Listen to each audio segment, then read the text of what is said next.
beginning with some issues that are personally important to me, and ones that SiX is planning to take on in the coming years, and that's around environmental justice.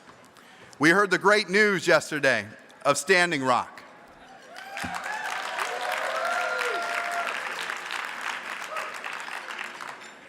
The organizers there were able to stop construction of the Dakota Access Pipeline. And I have to tell you, that news was something I think we all needed to hear. Because what it showed is the power of people. It was an amazing victory, and I'm excited to say that we have Brandon Mawawi, who is a member of Standing Rock here tonight, who's going to talk about what happened there. But there is still a crisis going on right now in Flint, Michigan, and impending issues in cities across the country with lead levels in their drinking water. Our next guest, Dr. Mona Hanna-Attisha, is a pediatrician and was one of the first people to expose what was happening to people, and especially children, in Flint, Michigan. She is an inspiration and the personification of persistence and passion. When she began sounding the alarm about the elevated levels of lead that she had found in her patients in the state of Michigan tried to silence her. They called her an unfortunate researcher who was causing hysteria. Thank God she stuck with it. And thank God that her efforts by the state of Michigan to silence her didn't work. And eventually, the state did admit its wrongdoing, and so far 2 officials have resigned. But let me tell you, that's not nearly enough. Water must be restored for the people in that community, and justice must be served.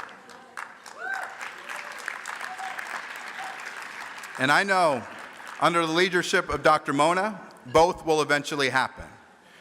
We just need, all of us in this room, to organize around her and to make sure that it will happen. Please join me in welcoming Dr. Mona Hanna-Attisha. Thank you. Thank you.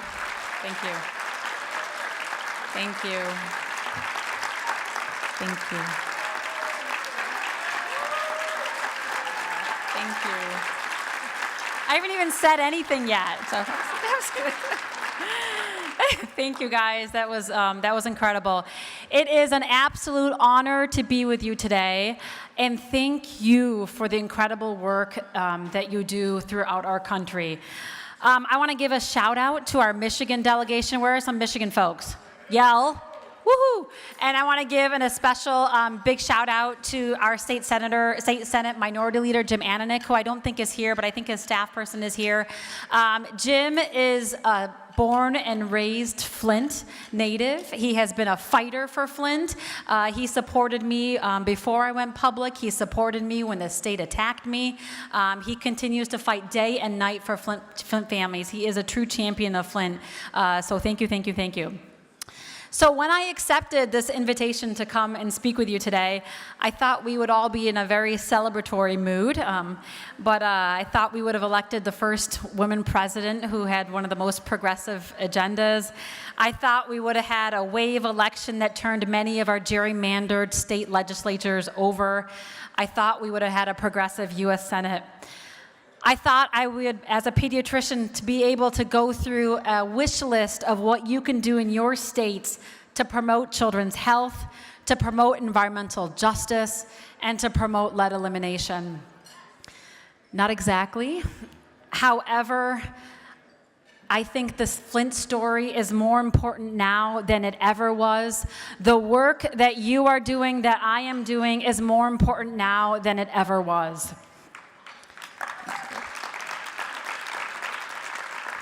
So I'm sure by now most of you are familiar with what happened in Flint, and I want to share with you a little bit of Flint history and share with you how the American dream was born in Flint and how we are very much trying to rebuild that dream today in Flint. So before the water crisis, what was Flint famous for? Cars. So I'm getting to that. Awesome. So Flint was the birthplace of General Motors. We essentially put America on wheels. We created a powerhouse in our state and in our country. But more importantly, Flint is famous for the sit-down strikes. So in 1936, GM workers took over and occupied a series of car plants in Flint. And they held these sit-down strikes demanding better wages and working conditions. And management tried to starve them out. It was a cold Michigan winter. They tried to freeze them out, and they tried to beat them up. And it took the personal intervention of the governor of Michigan and then President Roosevelt to end that strike, and labor won. So their union, the UAW, was recognized, and for the very first time, working people had access to the American dream, to a middle-class life, to living wages, to healthcare, to housing, to great schools, and even a pension. And this was called the Grand Bargain. And it was a great, great deal. These fought for wages informed the wages across the country for decades. And at one point, Flint had the highest per capita income in the entire nation. We had some of the best public health indices. People from all over, from the Great Migration North, from immigrants all over the world, moved to Flint for great living wage jobs, for great infrastructure, and for great schools. But what followed in Flint, like in many of our manufacturing cities, was disinvestment. Unemployment, racism, poverty, decline of unions, loss of manufacturing, every disparity that you can think of. Flint is where our inequality problems, our injustice problems are most striking. Today in Flint, the life expectancy is 15 years less than the life expectancy in a neighboring zip code. This is no one's dream. And in 2011, Flint was almost bankrupt, and our governor took over local government by a state-appointed emergency manager. The right of every American to have a say in their local government was taken over by Flint's residents overnight. Democracy was usurped. And the emergency manager's job, their only job, was austerity, to save money no matter what the cost. And they severed a half-a-century relationship that we had with fresh, pre-treated Great Lakes water from Detroit. And instead, we started drawing water from the local Flint River. And that Flint River water wasn't being treated properly. It was missing, you can say, an important medicine, an ingredient called corrosion control, which is a no-brainer in the water engineering world. And this extreme austerity that caused the crisis is a continuation of decades of infrastructure disinvestment. And it's not just happening in Flint, it is happening all over this country. And the heroic people of Flint raised their voices, and our Flint kids even raised their voices, and they raised their jugs of brown water. But the city had lost democracy, and those voices were ignored. For 18 months, the people of Flint were told to relax, that nothing was wrong, while our children were drinking contaminated water. Mind you, we were drinking contaminated water in a city that is literally in the middle of the Great Lakes. So Michigan is the mitten state, so all of you from Michigan know this is how we share where we are: Flint, Detroit, Grand Rapids, Lansing. So we are literally surrounded by the Great Lakes. We are surrounded by the largest source of fresh water in the world. And to this day, we have a clearly demarcated population that is poor and predominantly minority that has yet to have access to safe drinking water. So this corrosive, untreated water created a perfect storm for lead to leach out of our plumbing, and lead is in all of our plumbing. We didn't restrict lead from our plumbing until 1986, and we didn't restrict lead from our fixtures until 2014. So there is lead in all of your plumbing. So this corrosive, untreated water created this perfect storm for that lead to come out of our plumbing and into the bodies of our children. And when I, as a pediatrician, heard the word lead, it kind of makes pediatricians freak out. It's a neurotoxin. It's probably one of the most well-studied neurotoxins. We've known what lead has done for centuries. It is potent. It is irreversible. It impacts a child's cognition and their behavior, how a kid thinks and how they act. It leads to oppositional disorders, ADHD. It's been linked to criminality and violent behavior. And we now know that even the smallest doses and the first increments of exposure can cause tremendous damage. There is no safe level of lead. And this is not just a Flint problem. Our children in Flint, our children in Detroit, our children in Chicago and Baltimore and Philadelphia, our country's most vulnerable children are already burdened with higher rates of lead exposure and every other toxic stress that threatens their future. It is an environmental and it is a social injustice, and in Flint, that injustice only widened. So my team and I did the research, and we found that the percentage of kids with elevated lead levels doubled after the water switch. And in the areas where the water lead levels were the highest, we saw the greatest increase in children's lead levels. And when we first stood up with the proof that our kids were being poisoned by this water, like Nick said, the state of Michigan tried to discredit me, just as they had been discrediting the people of Flint. The moms, the activists, the pastors, our legislators, the journalists, the scientists. But you can't mess around with kids, and you don't mess around with lead. We were fighting for the future that lives and grows inside our children. And this was not a fight we could lose. And I want to digress a little bit, and I want to share with you a little bit about me, which I don't usually share, but I think it's important in this political context. And I think it's important to share how I became a fighter. I was born into a family that was already on the move away from something towards something better. I was born into a life knowing that there was injustice in the world and knowing the need to always fight for justice. So I am an immigrant, and you could probably guess by my crazy long last name. I wasn't born here. I will share with you my birth certificate. I was born to Iraqi scientists. And when I was 4 years old, my parents left Iraq. At that time, Saddam Hussein was the brutal dictator of Iraq. The Iran-Iraq war had just started and would kill over 1 million people. And my parents are progressives. They saw and feared the rise of fascism in Iraq. So we came to this country as immigrants, and we were basically refugees in search of a peaceful, prosperous place to grow up, and really in search of that American dream. And we were welcomed into this country, welcomed into the fabric of this country, and I am not sure if the same could be said today of our new immigrants and our refugees. My mom taught English to recent immigrants. My dad worked for General Motors as an engineer, and very much for my family, that American dream was realized. But the America that I woke up to today, the America that I wake up to every day in Flint, has changed a lot since I was a little girl. And some things haven't changed at all. People are still running to America. It is still the epitome of prosperity for the entire world, the richest country that ever was and ever has been. But there are two Americas, the America that I was lucky to grow up in, and the America that I see every day in my clinic. And there are things that I have seen that I wish I had never seen. There are things that I have seen that you run from, not run towards. There are things that I have seen that would not be part of any nightmare, let alone an American dream. And for too many people, this nightmare is taking place right outside our front doors.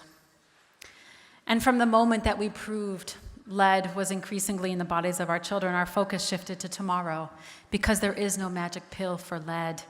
But we had to figure out how to best preserve the tomorrows of an entire population of children. And this really begins our story of hope.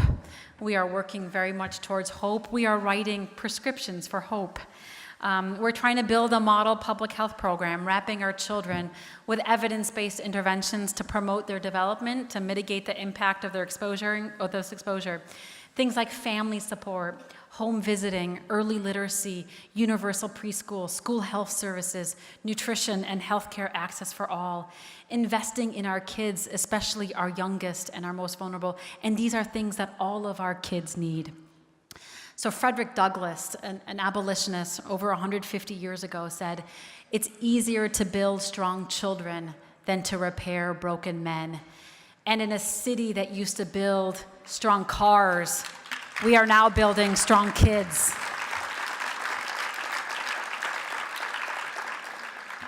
But to truly fix Flint and Flints everywhere, it will take a rebuilding of that American dream.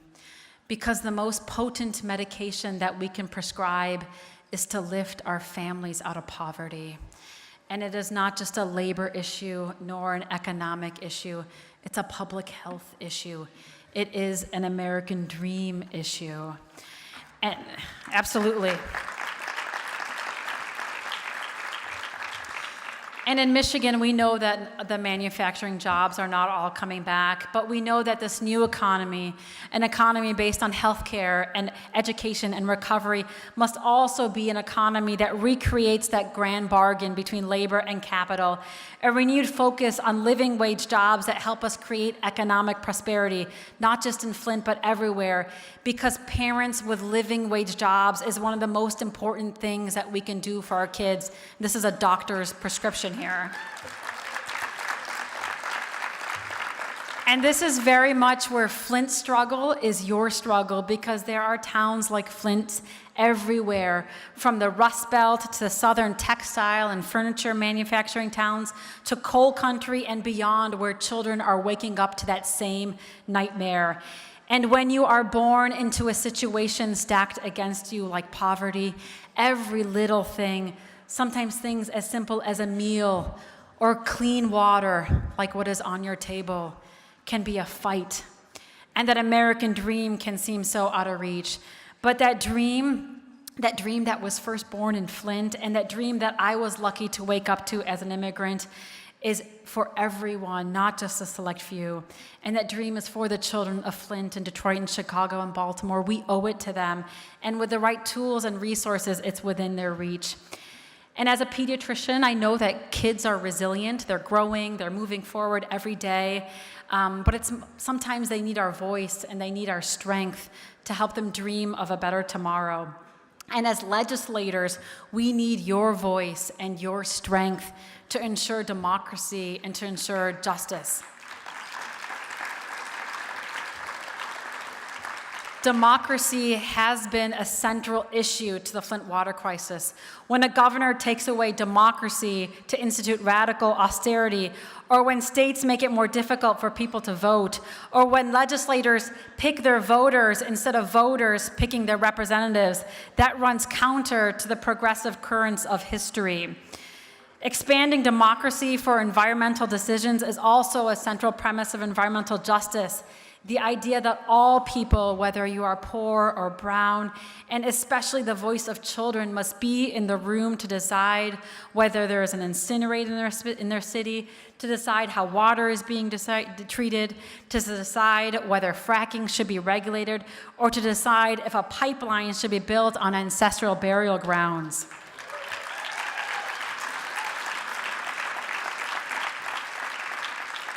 The Flint water crisis teaches us that democracy is a public health issue.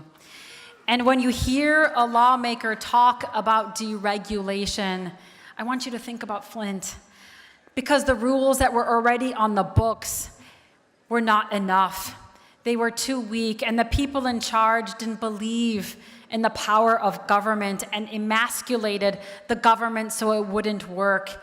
But we need strong government, and we need smart government, and we need responsive government, and we need proactive government with public health and children's health as priority number one.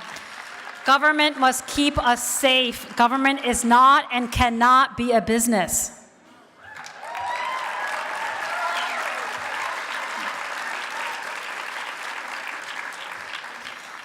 And I want to end by reminding you all that you may not be hearing about Flint as much in the media, but we are very much in the middle of our crisis. We are, like I said, on our third year where my kids that I see in clinic every day cannot drink unfiltered water from their tap.